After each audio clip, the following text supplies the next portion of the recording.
Cuando el oído todo el tiempo, de día está oyendo los ruidos, los pájaros, los gritos, el coche, el tren, pero en la noche ya decide reposar y se le llama fatiga auditiva cuando ni de día ni de noche reposa.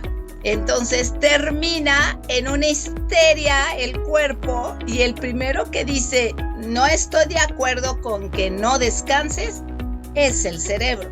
Entonces por eso todas las manifestaciones de un ruido crónico es esto del dolor de cabeza, la pesadez aquí, el zumbido, el dolor de la nuca, el genio, la depresión, la ansiedad. ¿Por qué?